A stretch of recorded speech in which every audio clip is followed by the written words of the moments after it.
Hello everybody, it's man Magnus here, and welcome back to Buried. Now, basically, I'm pretty sure we already covered all of our choices in the last one.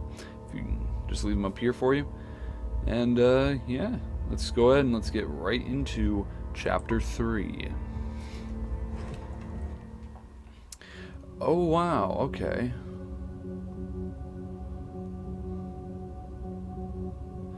Follow Marcus into what I can only describe as a control room of sorts. There are countless computer screens, some of which are obviously coming back on from having been shut off. Everything looks extremely complicated, from screens filled with code and data to what is obviously a security system. It reminds me of a miniaturized version of the operation stations in just about every space travel movie I've ever seen. Marcus is running from one screen to another, apparently looking for some pertinent bit of information. Where's the first aid kit? I snap at him. Marcus stops in his tracks as if he has forgotten the whole reason for bringing us down here. Oh yeah, he says, rushing to the left side of the room. There, he hunkers down by an opened panel in the wall, what I assume is the emergency vault from where he got his rifle. Peer into the open vault.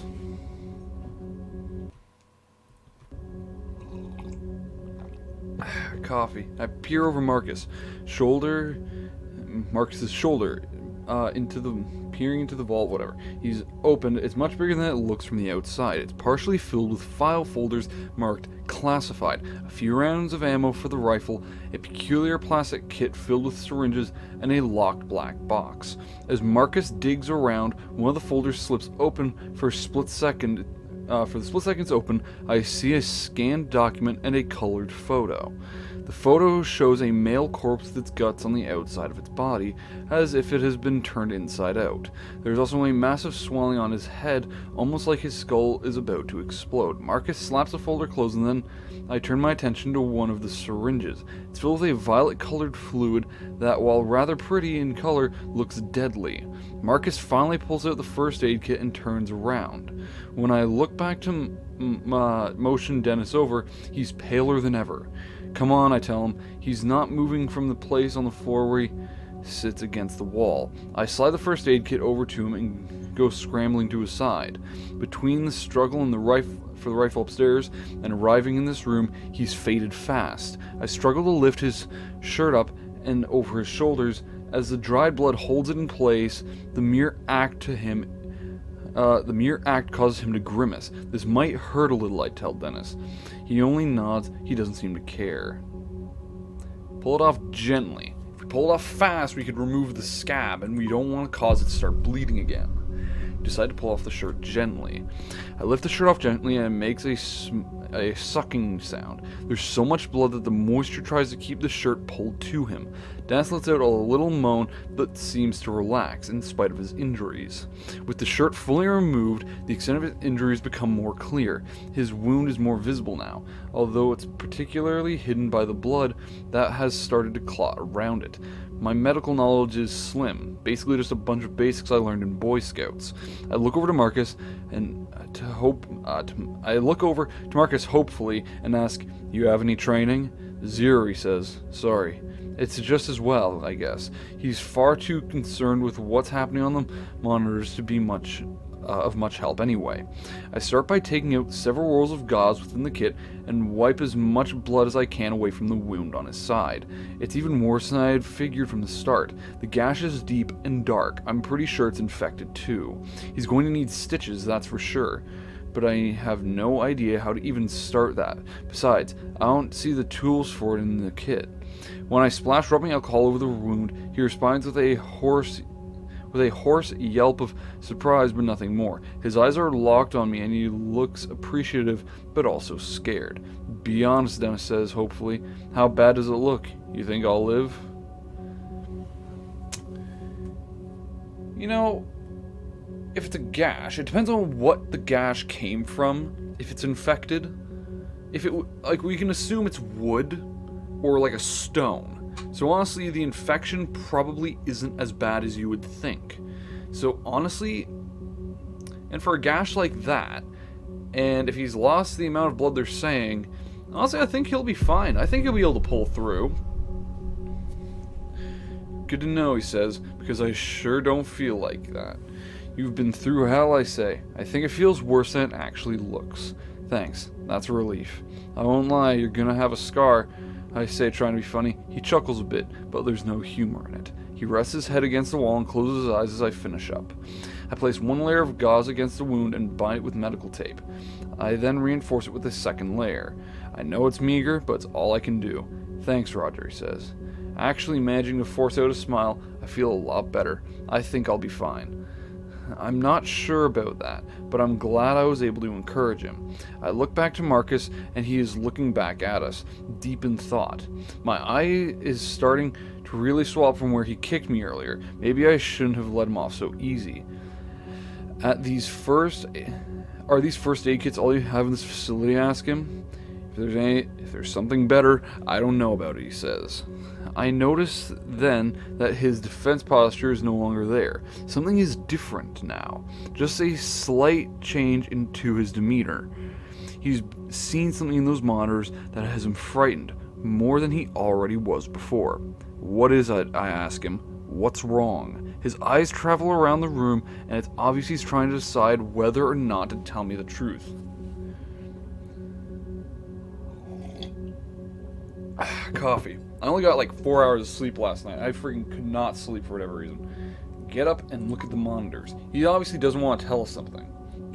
Rather than wait for him, I get up and scan the screen behind him, seeing if I can find any clues I had missed moments before. After a few moments, I see a few things that even I can comprehend hidden in the complex information on most of the screens.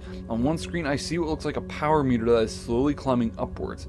A single message is flashing beneath it. It reads, "Unexpected power failure, foreign entity."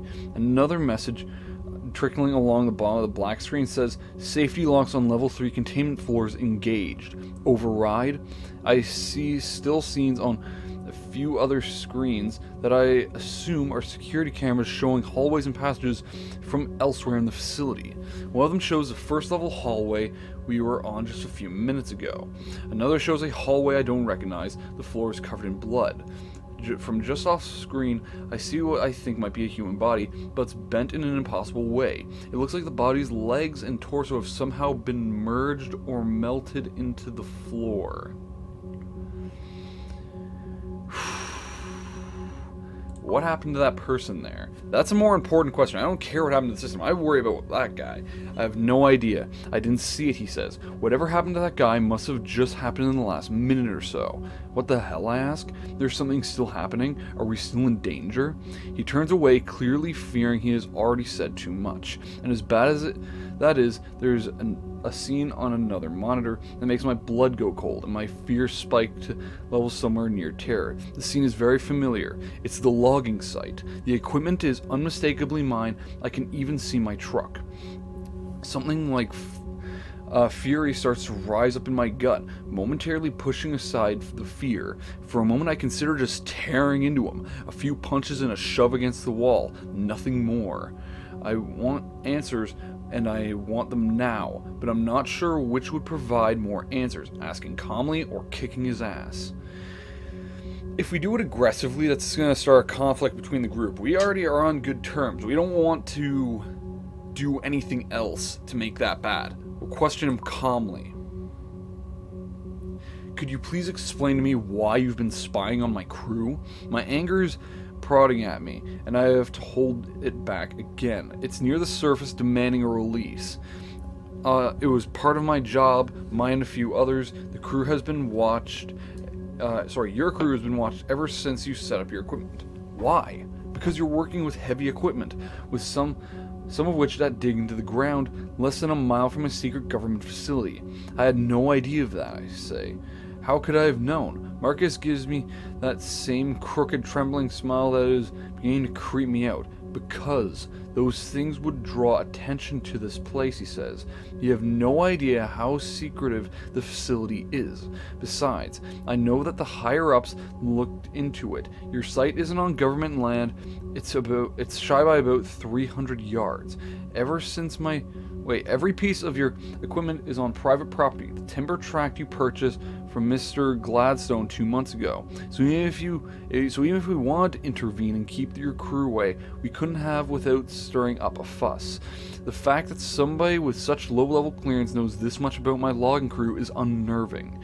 If you've been watching us, why didn't you recognize us when we first met in the hallway, I ask. He shakes his head and exhales. Like it's obvious. The cameras have a bird's eye view. I can't see faces. We just track bodies and names. It's like glasses. It's very important when you're reading. I am short-sighted.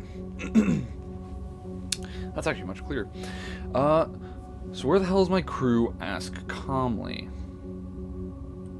Ask calmly. So since you have all this surveillance, do you know what happened to the rest of my crew? See, that's what I was hoping. I do my best to keep my voice level, even though my impulse is to shout. Well, Marcus says, all of you were on site as usual before the incident. It had been a few hours since I had checked, though. They might have come near the facility, or maybe not, I don't know. He says this casually like it's not important.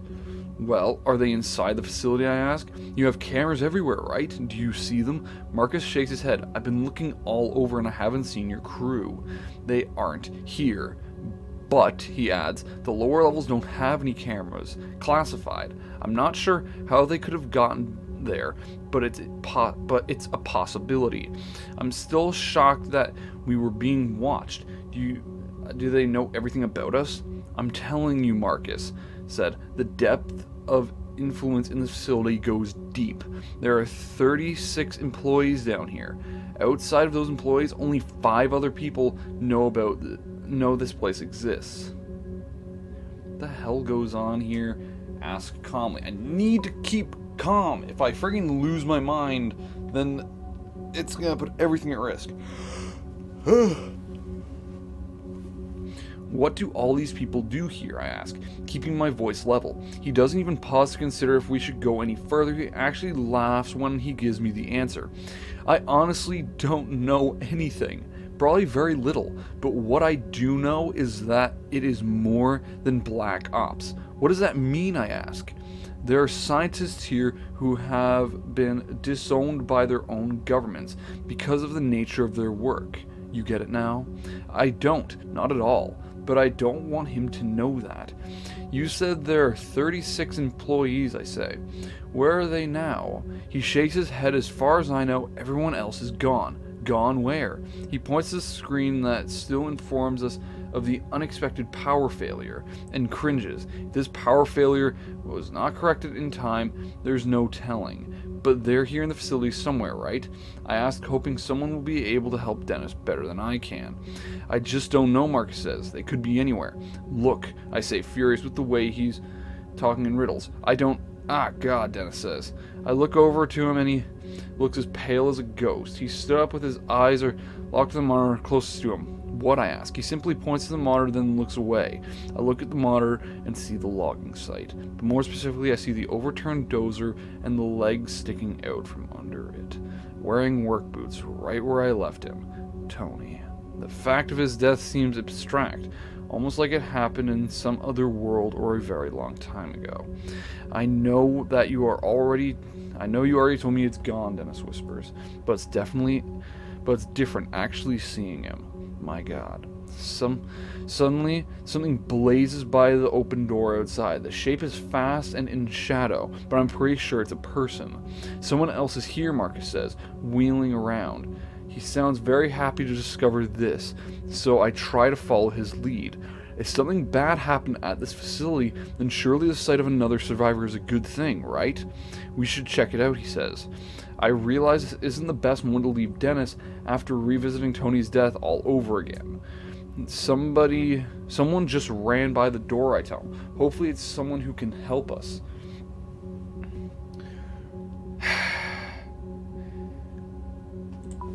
I'm gonna tell him we'll be right back, because if I ask him if he's gonna be fine, that'll just bring down his spirits. It's fine. Go see who it is, he says, giving me mock thumbs up. I turn to Marcus and motion for us to head out to investigate. Let's be careful, Marcus says. Depending on who it is, they might not be as hesitant to shoot a stranger as I was. I nod at him and I head for the door. I'm still holding the rifle in my hand, and I don't know if I have the guts to actually use it if needed. With a final look back to Dennis, I run out into the second level hallway. My friggin' mouth is all quenched. It's gross. Alright.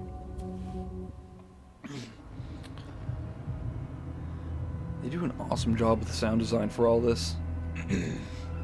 Marcus follows. There is still fear in his eyes, but also the slightest glimmer of hope. That hope is contagious. We take off after the figure that just ran past the command center. Ahead of us, the facility presents yet another long hallway. Right away, I notice that this level of the facility seems darker, even though the lights are now all on. The hallway is adorned with numbered yellow doorways and large white panels along the walls. It's clean and well maintained, but there's something ominous about it. Up ahead, I see the fleeting motion of something dark cutting to the left down the corridor. There, I say quietly, pointing up ahead. Marcus gives a nod, and we continue chasing after the person we saw blaze by the command center just a moment ago. It then occurs to me that this person could be like Marcus was at first, armed and scared.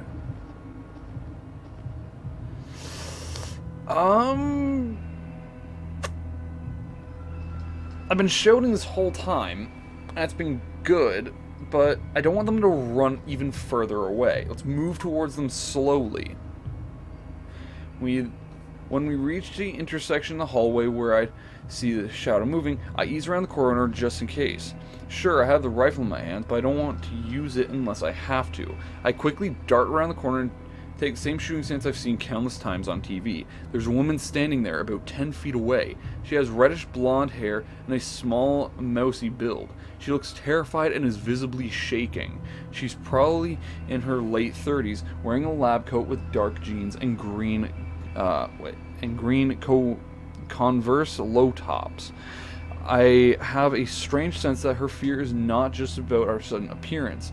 She looks like a woman who's been running scared for a while now. Her hands are raised in surrender. She's not holding a weapon. Marcus slowly approaches, taking a few steps ahead of me. "It's Amy, right?" he asks. She blinks, seemingly surprised that he knows her name. Yes, she says. "And you're Marcus." She nods absently and then looks to my rifle. "I'm not going to use it." "Now, how do I know that?" she asks. "You're trespassing on government property in the midst of a huge catastrophic event, and you have a rifle. How am I supposed to believe you?" "I have a friend back in the command center who needs medical attention," I say, "and we're looking for the rest of our crew." "I'm really sorry, but I don't know where they are," she says. "Do you know what happened?" Marcus asks. "From the power outage?" "I don't know what caused it," she says, "but there was an experiment taking place when the outage occurred. Something happened and..." She trails off here, giving me a look of distrust. "I saw things on the security monitors," Marcus says. "The experiment failed, didn't it?" "I don't know the specifics," Amy says. "I barely escaped the third floor. I was going to the command center to see if the security footage showed anything, but then I saw you and the gun. Listening to their conversation, I'm feeling totally in the dark." "What has you so scared? What experiment?" I'm more interested in what experiments, honestly. It's like the sci-fi nerd in me. Amy looks at me, her eyes wide and terrified. "Who are you anyway?" she asks. I quickly gave her my story. A logger stranded in the woods following a peculiar explosion at the logging site. As I tell her, recognition blooms in her eyes. "You're one of the loggers?" "Yes." She then looks to Marcus and says, "I thought they were being watched." "They were," Marcus says. "This is a freak accident, and there's no proof that they were responsible." I feel myself wanting to submit to all the questions that are piling up in my head, but Dennis is waiting for me. We need medical attention. That's our first and foremost. I decide that, despite my curiosity, I need to get Dennis help as soon as humanly possible. "Look, is there any medical help that to be had or not?" I ask. "Probably," Amy says, "but you'd have to find Colonel Barksdale. He knows where all of those sorts of supplies are. And where is he? Where is everyone else, I ask. At this, Amy starts to weep. She falls to her knees as someone just struck her from behind. Gone, she says. Some of them were killed, and some were just, I don't know. They disappeared right in front of me. Disappeared. Elaborate. Yes, she answers. They were here 1 second and gone the next. Just fingers together for effort. Wait, oh, she snaps her fingers together for effort. Gone. Something's here for us, Amy says. We were conducting an experiment and it all went horribly wrong. Something came through. Came through what? Marcus asks. I even know that much. An entity. But whatever it is, it's still here somewhere, Amy responds. How could you not know? Don't you have full security access, I ask? No. I have access to almost everything, but there are 2 levels of security beyond my clearance. So what do you suggest we do now, I ask. I'm not sure, she says, wiping her tears away. But if you want to find your crew, you need to find Barksdale. He's in charge. Where is he, I ask. Down on the 3rd floor, in the hangar. Then let's go, I say. It's not that easy, Amy says, again looking to my rifle in my hands. Why not? Like I said, something came through when the power went out. There's several of them, all roaming the 3rd level. What came through?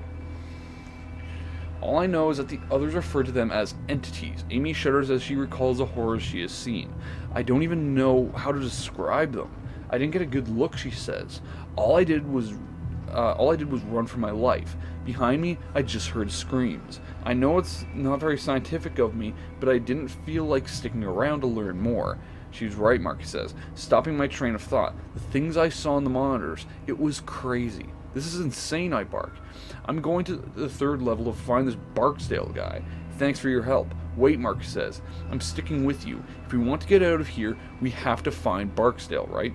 Yes, Amy says, but Barksdale's on the 3rd floor, and it's too dangerous to go back there.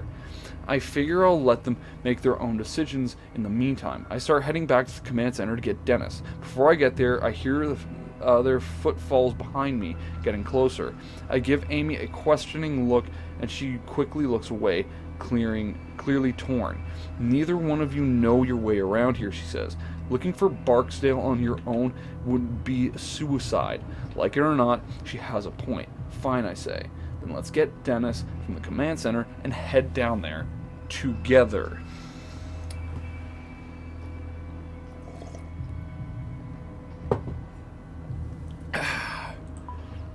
That's good. Also, I am uploading the next episode of Empyrean right now. So I give you guys a heads up. It's like April the 20th. We enter the command center, and I'm happy to see that Dennis has regained some of his color. 21st. We're going to get you some help, I tell him, and then we're going to find our crew and get the hell out of here. More help would be great, he says. With the way you took an hour to get my shirt off earlier, I'm not letting you touch me again. Wait, Amy says. Maybe one of us should stay here with him. I'll be okay, Dennis says. He stands to his feet with a grunt. You don't know what's out there, Amy says. I saw them. I saw what they can do. This facility is not safe. Are there any of them on this floor? What can they do? We haven't seen any, and why would she come here if anything is like happening? So, and she mentioned they're on the 3rd floor, so let's just ask what they can do. Never mind, she says. Come on, we just need to be careful. Marcus looks a little hesitant, but he nods his agreement, and the 4 of us exit the command center. Heading back to the hallway, I look back at the monitors. I take a final look at the screen that shows my wrecked login site and feel a pang of sorrow. When I look to the other monitors showing live feeds, facilities, security cameras, I try to tell myself that I'm not looking for any sign of Amy's creatures. But I can't. That's exactly what I'm doing, and there's no need to pretend otherwise. We head back through the hallway and towards the elevators. The tension exists between us like a physical presence. Yo, I hate... Excuse me. First off, it's April 21st, so that's when Empyrean's going up. That's when I'm recording. Yeah, I hate that. When there's, like, so much just, like, tension in, like, a friggin' situation that you can literally feel it, like a physical presence. Like, I'm very in tune with that sort of thing, but, like, Oh, I hate that so much.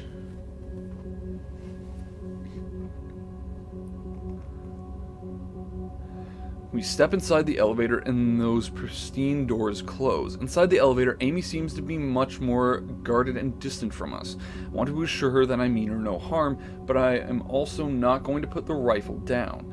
So you have pretty high clearance in this place, right? I ask her. That's right. So what kind of experiment are we talking about? What went wrong? When she starts to answer my question, I can tell that it is something of a relief for her to get some of it off of her chest. There's been a lot of work on a project taking place here over the last 3 years or so. The purpose is to find out if there is any real viable science behind point-to-point instantaneation, like teleporting. I ask. Oh my god, Marcus says. I had no idea. I knew there was some weird stuff going on here, but nothing this insane.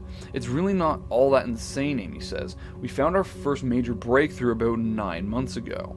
We were able to transport a live rat from its cage at level 3 on level 3 to a small lab in New Mexico. The trip took the rat 5 seconds. Are you kidding me? Dennis says. I can tell that he wants to sound as if he is mocking the idea, but he fails. He is scared. Not at all, Amy says. The problem was that when the rat arrived, its entrails were detached and its intestines were on the outside of its body. What does this have to do with us now? Did you ever perfect it? Or what? Okay.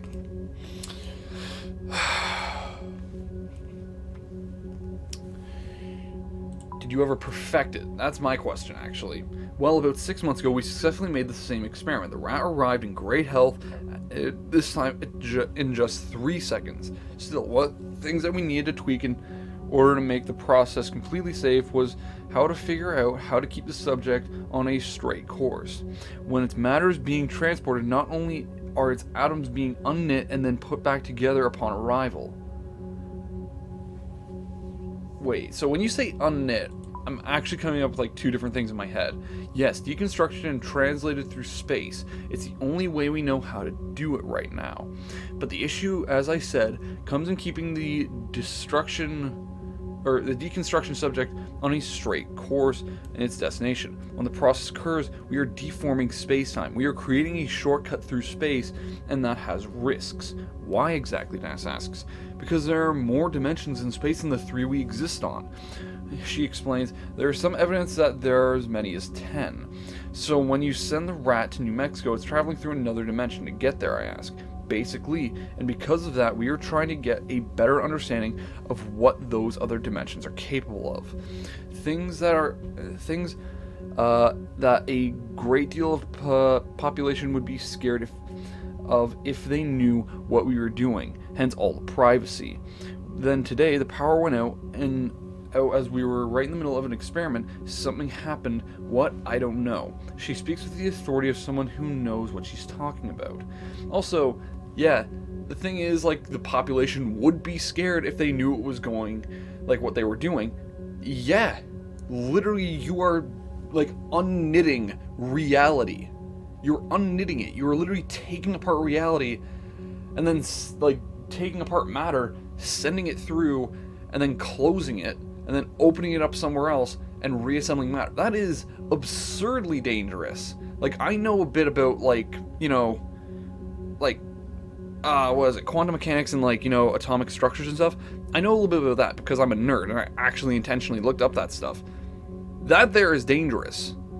Thermonuclear reactions. Literally the amount of energy required to open up that space-time, like, hole, whatever. That is insane. Is that why those creatures are here? What have you seen in these dimensions? Well, she might not have seen it, but is that why those creatures are here? That's my assumption, she says. I wasn't present for the experiment. I'm not cleared for such things, but I do get the reports. See, so that is something. What reports, Marcus asked. I'm given access to the results of the tests. In other words, Marcus replies, clearly upset. You guys have been peeking into other dimensions and taking notes on what you see. I can't believe I've wasted my life for this, he murmurs to himself. He looks like he's starting to freak out. Amy is quiet. Her expression indicates that she's waiting to see how I react to all of this. You people are insane. That's incredible. See, you kind of are insane, but then, like, if you literally went back, okay, like 1,000 years, and you told someone that we would have giant metal carriages that don't require horses, they would think you're insane. If you literally told people that we would create giant metal birds to take us from one country to another, they would think you're insane. This sort of thing is literally progression. That's incredible, but comes at a cost. You know, for instance, the Wright brothers, how many planes did they crash? How many injuries did they get?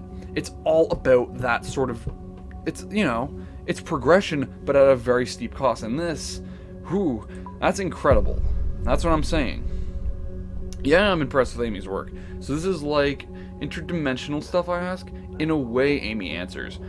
Marcus, on the other hand, is incredulous. I don't want anything to do with this, he says. All this time I've been working for he laughs cruelly, and the sound of it makes my blood go cold for a moment. Just a single level beneath my feet. You assholes have been tearing apart space and time, Marcus continues. When the elevator doors open, I can't get out fast enough. The tension is growing way too thick for my liking. Outside the elevators, we step out into what appears to be a massive industrial area. The carnage waiting for us is unlike anything I'd seen in the upper levels. Okay. I'm just gonna go ahead and assume that this is gonna be really bad, so I'm either gonna A, cut like all MP4 footage, not audio, but just footage, or I'm actually going to... One sec, my dogs are barking.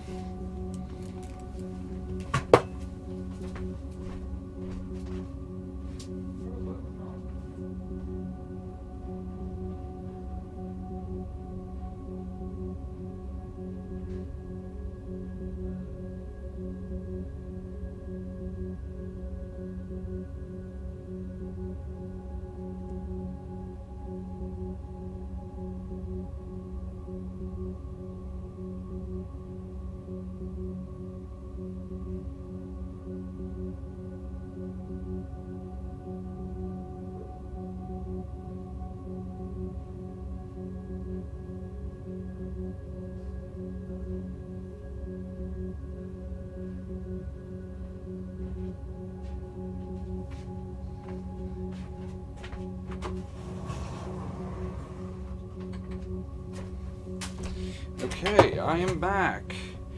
I don't know if you guys could hear me just kind of like outside the door.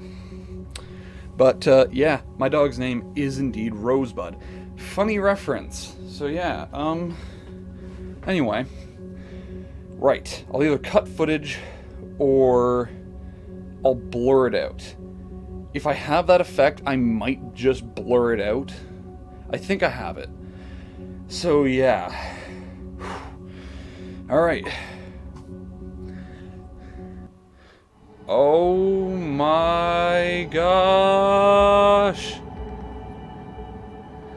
The area looks industrial, like everything was built for utility only, but more noticeably than that is all the blood. My gosh, I had never seen so much blood. Those creatures must have had a field day. Holy shit, Marcus says, looking like a man who just awoke from a really bad dream. There were more personnel in this area than when the experiment went haywire, Amy says, as if the explanation makes it all better. The research you all do down here had better be worth it, I say.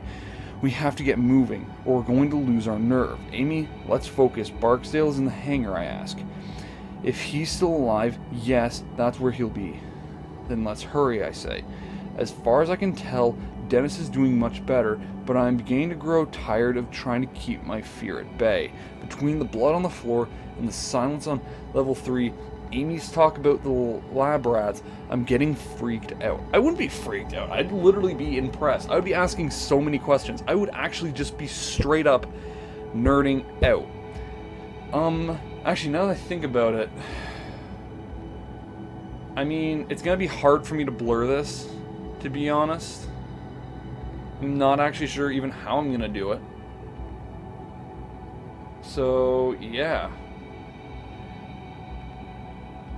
I guess, like, I could make, like, a white line connecting all the sentences and just hit the wand tool and just connect all of them and then just put it onto another plate. I could do that. Amy, you take the lead. I'll go first. Stay behind. I have the gun. Why would I tell her to freaking go ahead of me? The four of us start walking ahead with me in the lead. We stop walking when we come to the remains of what looks like 3 different people. Oh, good. It is hard to tell how many bodies there were because they've been torn to shreds and or distorted. 2 of the bodies look as if they've been fused together. Another man looks to have had his leg welded through the floor. I can see this man's face. He died in an abject state of horror, his mouth pried open in an eternal scream.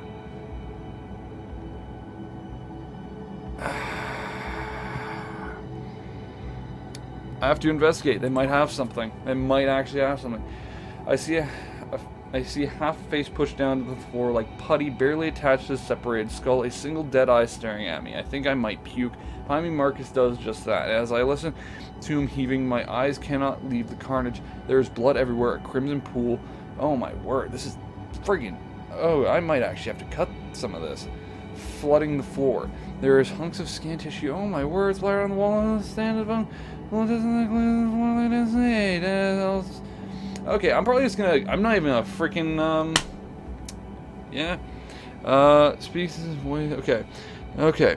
Dennis steps up behind me when he spreads his voice is soft and flat. What the hell could have done that to someone, he asks. The thing I saw, Amy answers. They could do it pretty easily, I think. She looks pale, I think, and she might pass out at any moment. Tears spill from her eyes as she is visibly shaken.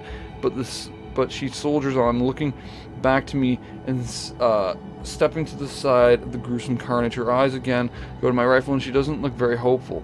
You good to go? She asks me. We need to move on, but for some reason I can't take my eyes off the scene. My mind is reeling, trying to process it all. See, my brain would be able to process it all. Like, if there was like some sort of like space distortion, you could literally end up being fused with 2 objects. But then again, 2 objects can't exist in the same spot. Unless, like... But then again, I guess doing... Actually, if you could bend space, does that mean you could technically fuse particles without a particle accelerator? I just realized that. But also, once again, going back, I'm probably just going to blur the whole screen. Literally, just because of the description even. My word. Yeah, let's go. Everyone's about to pass out from that, so... Ooh, I'm even feeling uneasy, and I'm not freaking easily squeamish. We leave a grisly sight behind, moving to another equally destroyed area. From what I can tell, the next room was once an open area... Okay, I'm good. Was once an open area for experimentation. The place hasn't been destroyed, been physically altered in a way that makes no sense. The girders look like they've been warped. Their very materials distorted and twisted. To my right, a machine has been catapulted and looks to have somehow merged with the wall rather than crash into it. Beyond these phenomena, there is a standard violence I was expecting to see. There is a limp arm sticking out from underneath the wreckage and more blood. I see no sign of an explosion, which makes me ponder just how this happened. Seeing the aftermath is sickening enough, but it makes me wonder if Amy saw it while it was happening. Let's ask her about the girders, because I'll take her attention away from... Yeah, I only caught a glimpse of it, she asks. It was like trying to focus your eye on something that was too close. Oh yeah, it is weird. I just put my finger to my eye. They just started twisting, but no creaking or breaking. It was like these creatures were able to deform matter. She pauses here, and that's when we hear something echo through the facility. It comes from behind us and slightly to the right. I'm not sure what it is, but makes my blood feel like ice. It sounds almost like Zach from an AM radio, but there is a high-pitched noise beneath it, and I can't even start to fathom. What the hell is that, I ask, instantly clapping my hands to my ears. One of them, Amy says. Her voice, a whisper, one of the creatures. That's what they sound like, Dennis asks. I see that he's leaning against the wall again, wincing at the noise. I suddenly realize that I have a death grip on the rifle, ready to shoot the next thing I see. How far away do you think they are? Anything between us and them? See, If we ask how far, then she'll probably give us the answer to between us and them already. About 100 meters, she says. Not far. Everyone seems to take this as a cue to start moving again. We make our way around the office wreckage, but now with new purpose in our step. We barely make it to the other side of the room, approaching a dark hallway when another high-pitched noise sounds out. This one's louder, closer. We all share a terrified look, and I can tell that Amy is on the verge of losing it. I grip the rifle tightly as we head towards the hallway in front of us. How much further to the hangar can you kill these things? That's a good question, because she has seen these things firsthand, but also, how much further to the hangar can you kill these things? That's my more important question. I don't know, Amy says. Dan speaks up, his voice like ice. Then let's haul ass, huh? No one says anything after that, but I can feel the presence of terror around us, pressing on us like some new violent gravity. I could see that. That's honestly what fear feels like. I might be able to blur out that one spot. The small utility hallway is well lit. It looks as if it was designed to only be used by select maintenance workers. What goes on in this area, I ask. I look at Marcus as I ask the question, but he only shrugs in response. She might know, he replied, pointing to Amy. I've never been down here before. It's just a utility hallway, Amy says. But at the end there is a maintenance room. There should be a gun or two in there. It's also the most direct path to the hangar entrance. I'm sorry, I thought I heard someone cough in my house. Okay, walk quickly, okay, the hall. I take a glimpse ahead and feel the hair on the back of my neck stand on end. The lights become more sparsely spaced. It's impossible to see just how far the hallway extends into the darkness. This hallway has the occasional trance of bloodshed, but nothing like the main area we've come from.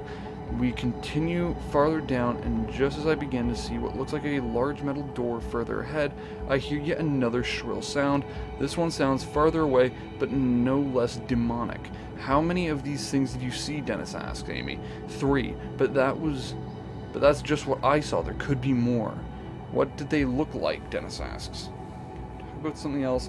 Yeah, what are we dealing with? Hold on, I'm gonna go check out my house real quick. Because, honestly, I don't feel fucking scared anymore. Sorry for the language there. Yeah, hold on a sec.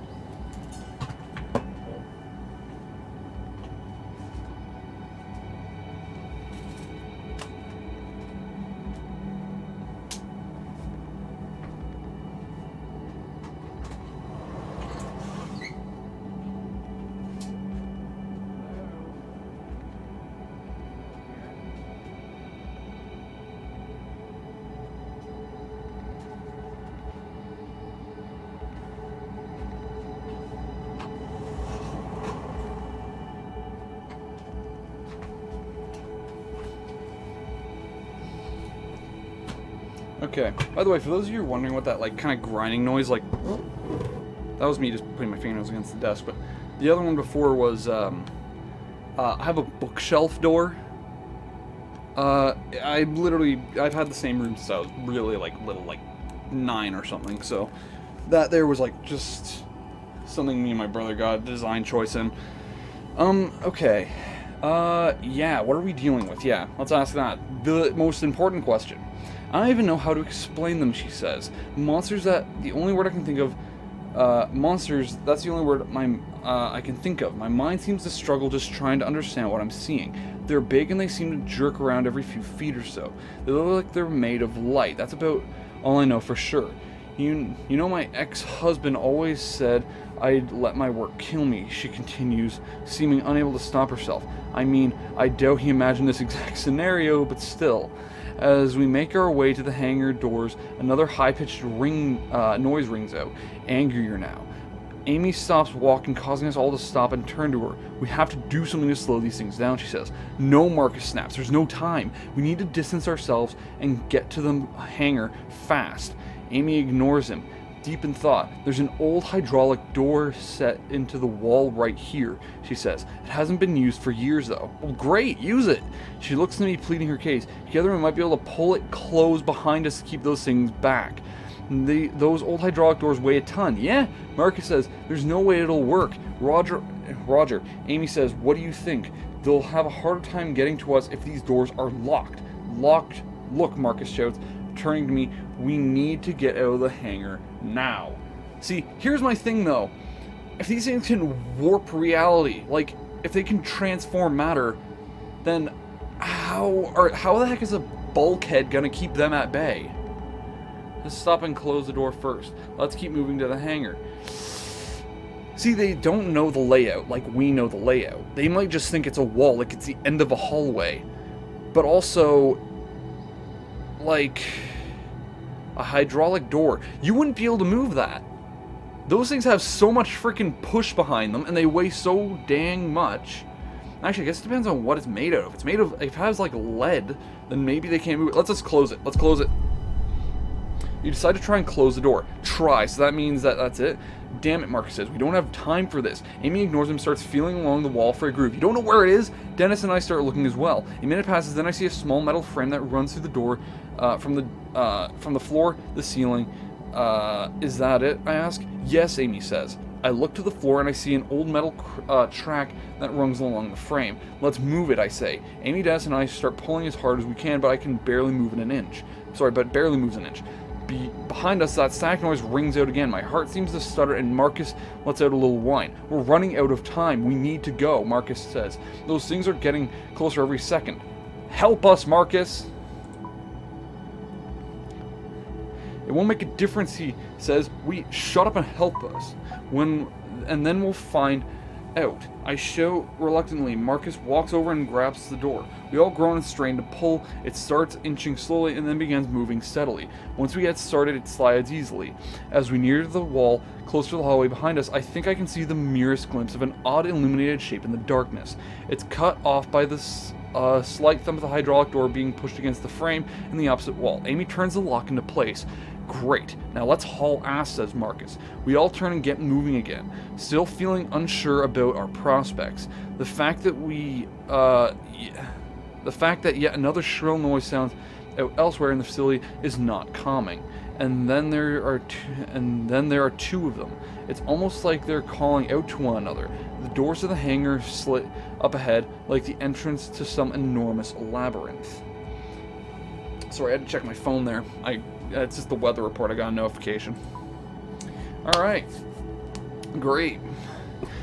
Wow. I'm gonna have to do so much editing with this. You know? It's gonna be great.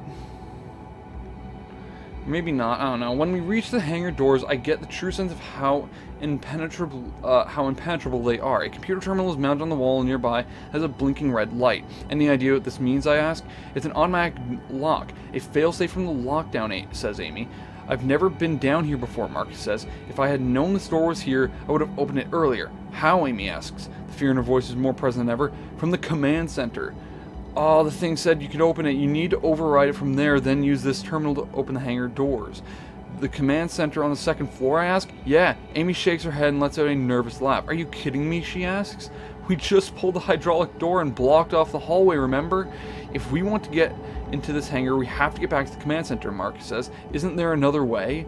Turning to Marcus, Amy replies, well, there is another elevator, but we need to go through biochem storage. I need to stay with Dennis so he can rest, I say. You two go. You know your way around this place, and you know the controls, Marcus. Fine, Marcus says, but we'll need to be armed. See, if I give the gun to Marcus, Marcus is a little bit unhinged and kind of just a dick. Amy, on the other hand, literally, like, my thing with Amy is that she's more of a lab rat than, like, well, not a lab rat, but she's more of like she doesn't really seem that confident in herself. So if I give her the gun, she probably won't be able to use it in time. But if Marcus has the gun, then he might actually already have some sort of combat experience. He already had the rifle to begin with. So let's give it to Marcus. I always hate that noise. Marcus will remember this. Amy will remember this. I hand Marcus the rifle and he turns to go. Amy gives me a concerned look but follows along behind him. Once Amy and Marcus make it a good distance away down the hallway, Dennis lets out a nervous laugh. And then there were two, he says. Dennis looks much better, but he still needs to use the wall to stay standing. Didn't Amy say that And there were guns and emergency kits in the maintenance room near the hangar doors, I say. Yeah, I think so, Dennis says, looking exhausted. I look ahead to see a door to the right. It reads maintenance. Might as well give it a try. I go to the door, try and open it, but I find out it's locked. Let me think here.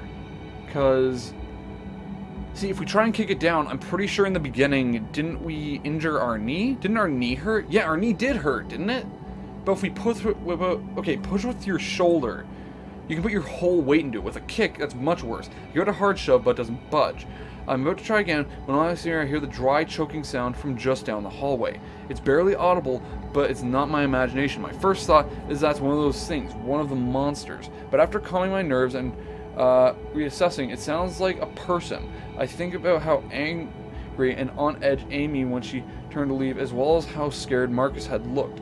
Alarm bell sound in my head, and before I know it, I'm heading down the hall away from the hangar doors. Stay here. I'll be right back, I whisper over my shoulder to Dennis. See if you can figure out how to get into that maintenance room. Where are you going? I don't bother answering him as I bound through the door and where Amy and Marcus went. I have a feeling they're going to be like fused into the wall or something gross. And I honestly feel like this is probably going to be the most sickening part, if it is. Please don't be. Oh, wow. Okay. Huh. As I enter the biochem room and start walking between the massive silos, I wonder what classified chemicals could be inside them. I could just add age restriction on this as well, but I might just blur. I am fully expected to, one of Amy's creatures to come flying out from the intersections of halls up ahead. I think I hear something, a skittering noise, like something moving quickly. I run ahead so fast I almost trip over two people in a life or death struggle. My mind tries to process what I'm seeing, but it makes no sense. None at all. Marcus is on the floor, Amy pinned beneath him. He has the rifle at her throat, pushing her down to the floor and choking her with it. Her face is turning purple and her eyes look like they're about to pop out of her head. Marcus sees me coming hallway, but acts as if what he's doing is perfectly normal. What the hell are you doing? Stop him. Let's stop him first.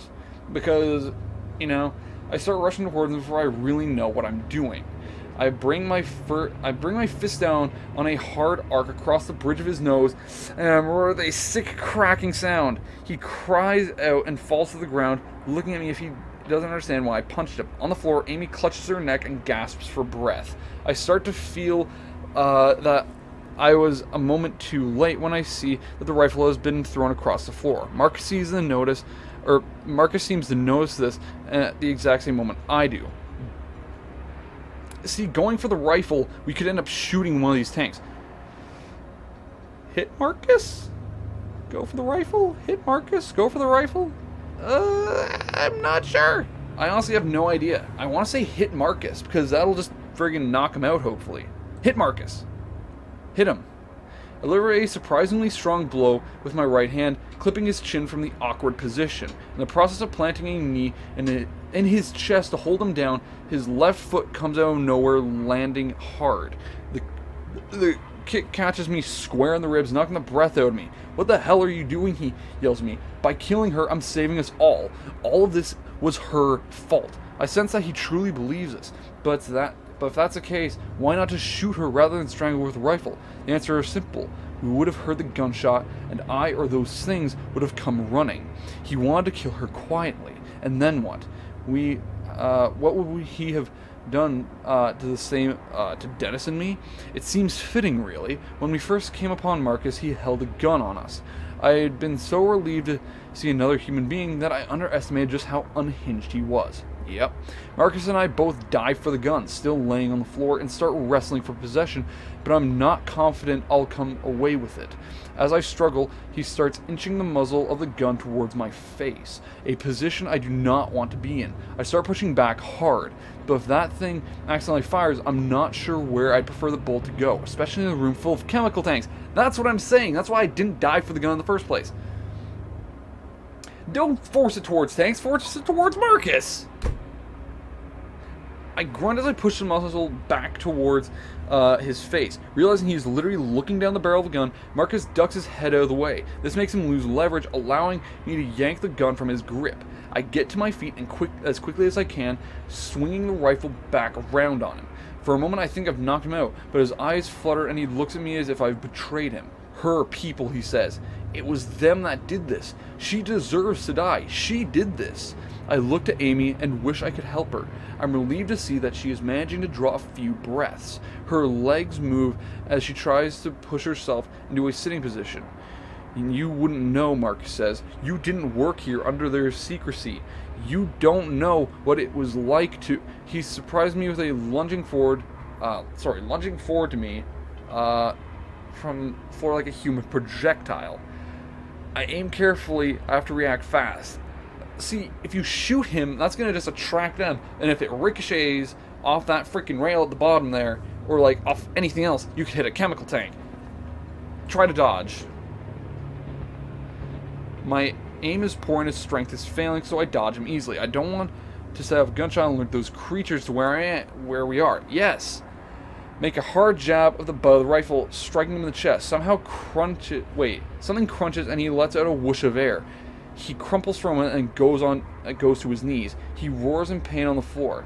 Only after a few moments I realize they are not purely screams of pain. The bastard is calling those creatures to come for us. This place is evil, along with everyone involved, he wails from the floor. If you are taking her side, then you deserve to die too. If you want to stop me, you better do it now, you coward. The rage in his eyes at Amy, as well as towards me for stopping him, makes me think that he'll deliver on his threat. I raise the rifle again, every urge in my body wanting to make sure he doesn't come back to bite us. But I'm not a violent man. I could easily not kill him and just leave him behind. See, if he's already screamed, the chances are, like, honestly, on his own like that, what is he actually going to do? I mean, he has the same goal as us, but he just wants to, like, you know, in turn, kill us. I could strangle him, potentially, but no, it's like, shoot him. Yeah, so, like, let Marcus live. Screw it. Like, those monsters are going to probably get him anyway, right? Just like I could barely shoot earlier as he was coming at me, I couldn't bring myself to deliver a kill shot. I ignore him and lean down to Amy. You okay, I ask? She nods slowly. Have to go, she says, her voice raspily. They'll be here any minute. Too much noise. I have to hold her arm so she can get on her feet. We start looking, and then I think of Dennis. We should go back to the hangar doors, I say. I can't just leave Dennis there. There's no time, he says. You need to come with me to the command center now. We'll be back for him soon, okay? We're all dead now anyway, Marcus shrieks. If they don't get you, I will. He laughs maniacally after saying this, hooting like a madman. As if in response, a high-pitched noise tears through the hallway. I seem to feel it in my bones. They're following his noise now, Amy says, her voice still weak. She takes off away from Marcus, presumably towards the other elevator she had mentioned moments ago. I follow her. As we move out, I hear Marcus slowly push himself off the ground and stumble off, slipping in between the tanks and disappearing. We start running, and after the first few strides, another noise sounds out. It sounds metallic, but at the same time, it also reminds me of recordings I've heard of whale songs. A sound of metallic creaking and crashing echoes through the door I came in through.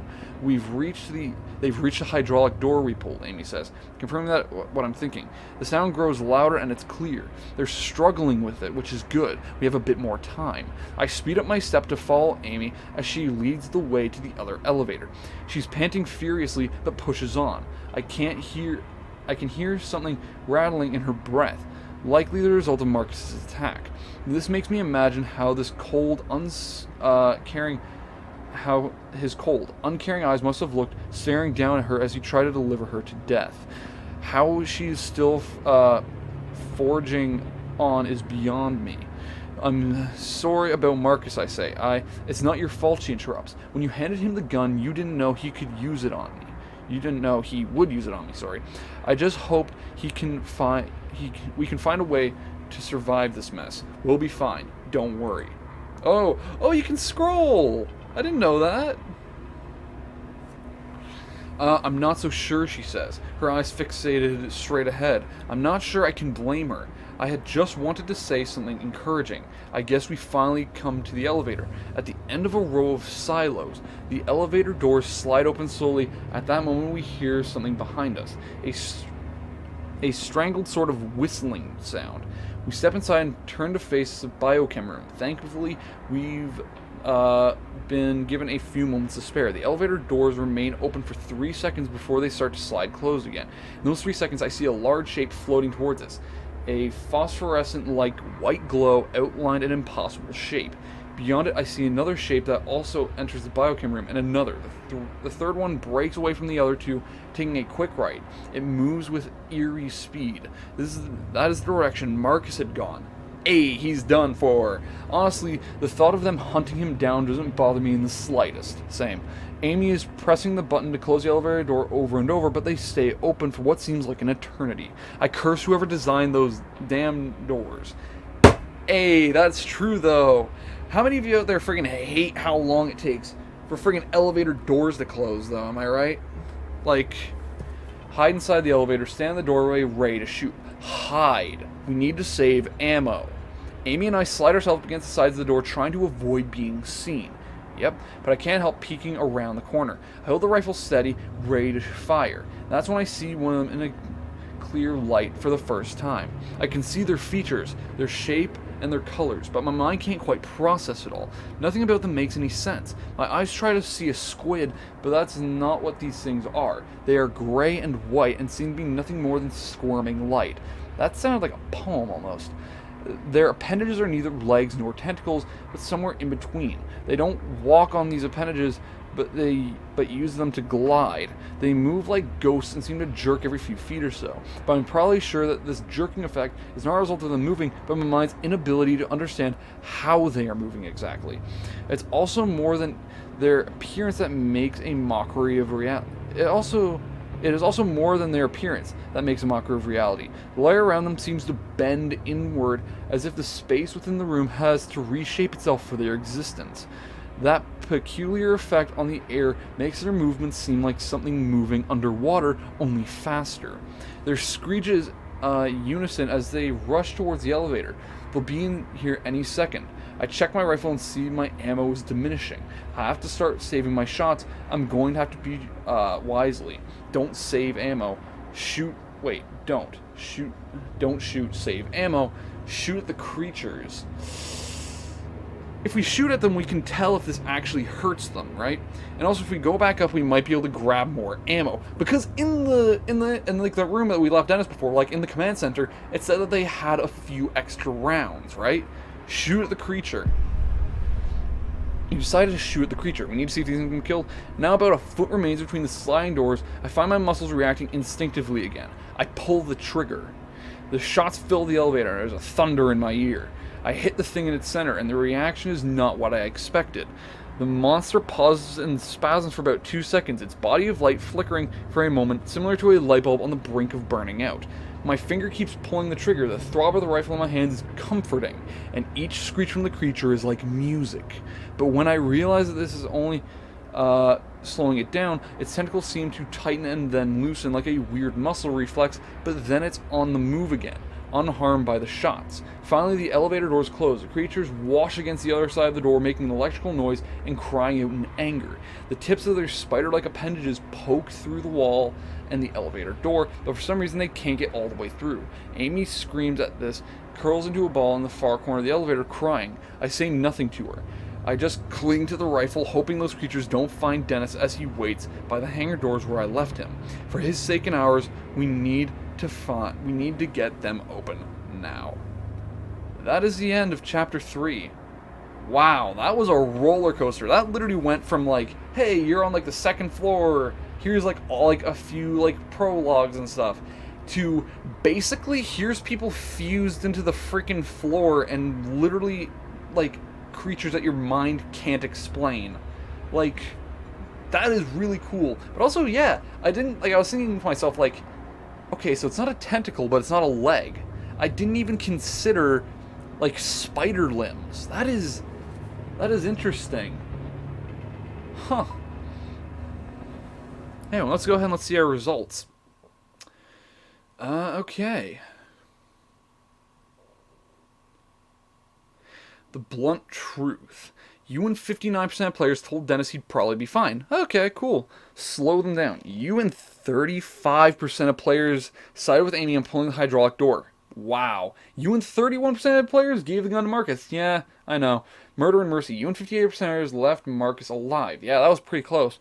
Now or later. You and 32% used the ammo and took extra shots at the creatures. Okay, see, here's the thing, right? I wanted to see if those things could be harmed, but also, like, there's more ammo in that friggin' case, or, like, in that, like, stash box up in the friggin' command center. We can just grab a few more rounds. But also, 59% of players, see, like, once again, that's pretty good. That's, like, a pretty high percentage. I think I did side with the majority of people. Slow them down. 35% of players didn't choose, like, pull the hydraulic door. That makes sense. If those girders could have been warped, why not the hydraulic door? You know, that makes sense. But, like, honestly, that there did buy us the time we needed. Who to trust? You and 31% of players gave the gun to Marcus. I get that was a bad idea, probably. But honestly, like, the thing that was really... Like, the reason I did that was because Marcus had the rifle in the beginning. He probably already had combat experience, right? While... And, like, he's, like, already stone cold, which is really bad. But, like, then for Amy, she didn't have, like, any combat experience, probably. But also, she is very sheepish. She's very sheepish. So, like, she probably wouldn't have had the nerve to actually shoot those things. So, yeah. Anyway, that's just explaining my decision. And 58% of players left Marcus alive. Yeah, see, that there made sense. Like, making, like, not shooting him. Because, you know, we're surrounded by chemicals. We shoot him, could ricochet, that sort of thing. But also, I think that the shot literally would have just attracted them anyway.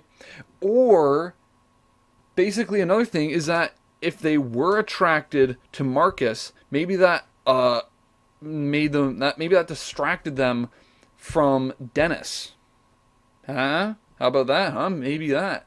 You and 32%ers, yeah, use the shots, yeah. Like, I just want to see if they took damage in the same way. But anyway, that is all for this episode. Thank you all so much for watching the video. If you liked it, hit that like button. Supports the channel.